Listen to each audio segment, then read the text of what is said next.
Everyone welcome back to my YouTube channel. तो आप लोग कैसे हो and welcome back to MTTM सो है ना, इधर बहुत ही साउंड हो रहा है क्योंकि रिनोवेशन चल रहा है। इसी वजह से ना मुझे वॉइस ओवर देने के लिए हो रहा है, ना मुझे ब्लॉग्स बनाने के लिए हो रहा है, क्योंकि ये ना शाम के 6 o'clock तक रह जाते हैं और 6 o'clock के बाद मैं बिज़ी हो जाती हूँ बच्चों का ट्यूशन में।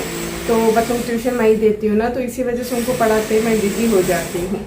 तो ये जो वॉइस है आप इग्नोर कर दीजिए प्लीज़, क्योंकि हमें ऐसे ही डालना पड़ेगा कि मैं जो माइक भी यूज़ करती हूँ वो भी वेस्ट है, साउंड आता ही रहेगा। तो अभी नहीं, मॉर्निंग तो हो गया है, अब मेरा काम स्टार्ट करना है मुझे। काम तो नहीं हुआ है और बारिश की वजह से बिल्कुल डिले है।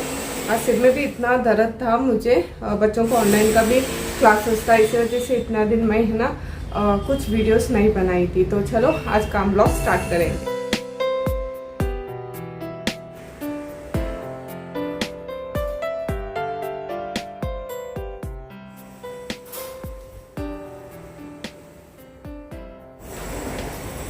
तो मैंने ना बजीज को इधर ही रखी हूँ क्योंकि उधर बहुत ही धूल आता है, तो इसी वजह से। और है ना, ये नया वाला उसका फीडर है, इधर से हम फीड करेंगे तो उधर जाके वो खाते हैं।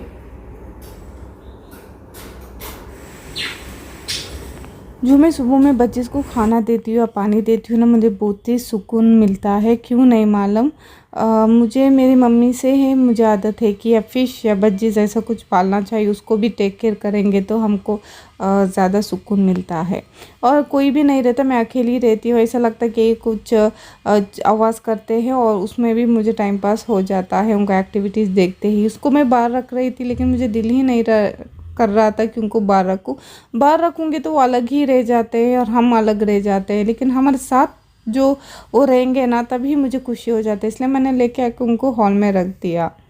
तो अब आजकल कपड़े नहीं सूख रहे हैं, बाहर भी मैं डालूंगी तो है ना धूल आ रहा है, क्योंकि रिनोवेशन चल रहा है ना जो सामने का घर का, तो इतना धूल आ रहा था। तो मेरा हस्बैंड बोल रहे कि बाहर आप इतना धो के सुखाओगे ना तो मैला ही होगा, धूल उसमें सब लिपट जाता है। तो वो हमने अभी डाइनिंग टेबल में ही मैंने रख दी हूँ। और मेरा हस्बैंड उनसे बात किया कि वो बोले कि आप है ना सब विंडोज़ बंद करके आप काम करो बोल के।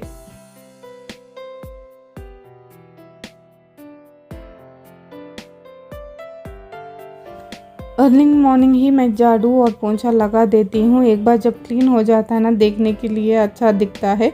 और मेरे हस्बैंड बीच बीच में आते हैं ना तब उनको घर है ना साफ़ सुथरा दिख रहा है। तो अभी आप देख सकते हैं एकदम ही अपना मौसम है ना बदल दिया, सारे है ना ब्लैक क्लाउड्स आ गए हैं।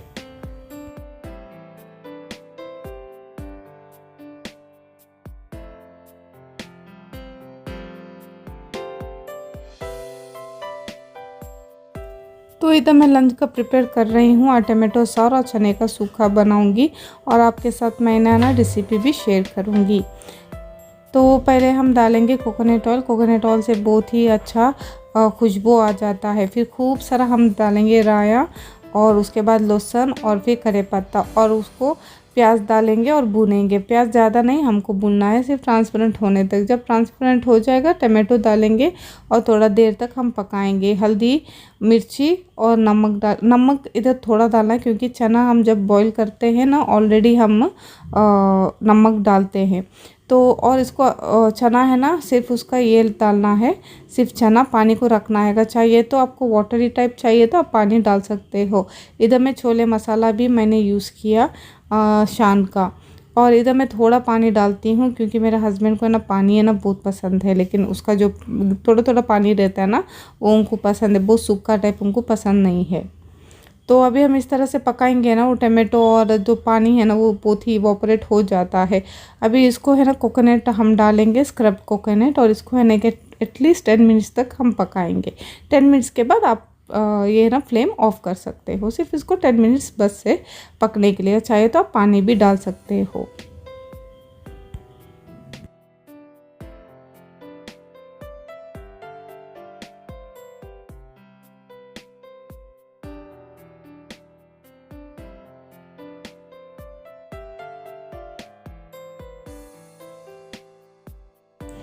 आज तो बहुत ज़्यादा हवा भी आ रहा था, तो आप देख पाए थे पहले की जो वीडियो में डाली थी, तो इतना ज़ोर हवा आ रहा था।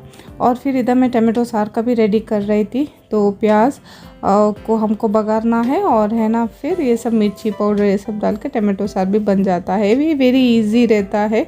जब भी कुछ पकाने का मूड नहीं है तो मैं यही पकाती हूँ, क्योंकि बच्चों को चना सूखा है ना बहुत ही पसंद है और ये भी पसंद है, तो हम मिलके खा देते हैं। तो मेरा ये भी काम हो गया है। जब घर क्लीन कपड़े धो के होगा ना तो मुझे सुकून मिल जाता है। तो अभी है ना, मुझे एक पार्सल आया था जो बिट्टी का ही है। तो अभी है ना, मैं इसको भी ओपन करूँगी। ये है ना, उसका है ना, ये था बाथटब, तो वो मैं लेके आई, लेकिन मैं जब लगा के देखी ना, वो थोड़ा उसका जो हुक था ना वो सही से नहीं बैठा था, तो उसको मैं रिटर्न भी कर दिया। जब मैं आपसे वॉइस मैसेज डाल रही थी ना, तो रिटर्न भी मैंने कर दिया था। तो इसका मटेरियल ऐसा कुछ नहीं है कि ख़राब था, लेकिन हुक के ना बैठ नहीं रहा था। अगर वो बैठता तो मैं रखती थी, क्योंकि बजिश से है ना, हम वो जब अंदर आएगी तो ओपन होगा तो बजिश उड़ने का भी चांसेस है, तो मुझे चांसेस नहीं लेना था। तो अभी निकल के सब हो गया था। फिर एक बजिश का, इसका मैं बहुत ज़्यादा से वेट कर रही थी। ये था कैल्शियम का, जो बोलते हैं फिश कटल कुछ बोलते हैं, उसको अभी याद नहीं आ रहा है, वो है। तो उसको इस तरह से स्टैंड भी मिलता है।